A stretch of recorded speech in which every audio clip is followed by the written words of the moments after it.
મનોબળ તોડો, ટોર્ચર કરો, પરિવારને ટોર્ચર કરો. એટલે આ કાયમનું ચાલતું આવતું આ ભાજપ સરકારની રીત છે. પેલા સામ દામ દંડ ભેદ નીતિ બધું જ અપનાવે છે આ લોકો. પેલા લોભામણી લાલચો આપે, એમાંના સેટ થાય, ડરાવે ધમકાવે, એમાંના સેટ થાય તો છેલ્લે આ રીતના ખોટા કેસો કરવામાં આવે છે.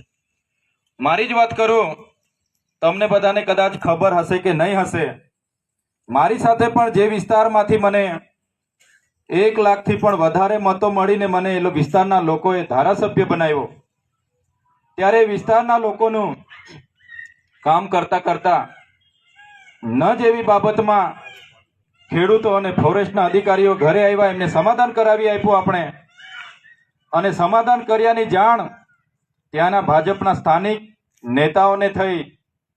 ફોરેસ્ટરોને પોલીસો પર દબાણો લાવીને ખોટા કેસ કરીને, તમે તો બધા જાણો છો, એક ધારાસભ્યને પકડવા માટે આખી ફોજ લઈને આવ્યા, 45-47 ગાડીઓ, પોલીસ.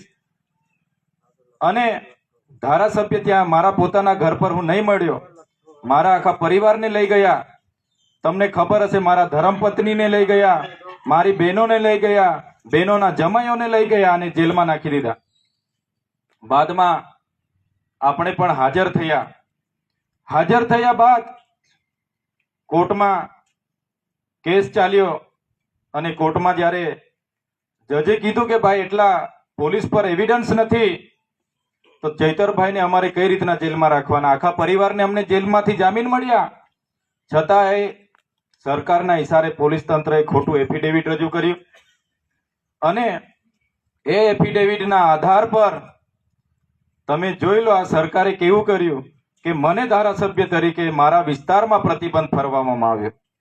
જે વિસ્તારમાંથી 1 લાખથી પણ વધારે મતોથી હું ધારાસભ્ય બન્યો, કેસમાં કંઈ પુરાવા નહીં મળ્યા, કોઈ કેસ એવો બન્યો નથી, કોઈ બનાવ એવો નથી બન્યો, છતાંય નર્મદા જિલ્લામાં ધારાસભ્ય તરીકે મને ઇતિહાસમાં પહેલી વાર એવું બન્યું હશે કે મને મારા જિલ્લામાં જવા માટે પ્રતિબંધ કરવામાં આવ્યો. સાથે સાથે હું લોકસભાનો ઇન્ડિયા ગઠબંધનનો ઉમેદવાર જાહેર થયો, તો આ લોકોએ બીજી શરત એવી મૂકી આપી કે ભરૂચમાં પણ ચૈતર વસાવાએ રહેવાનું નહીં.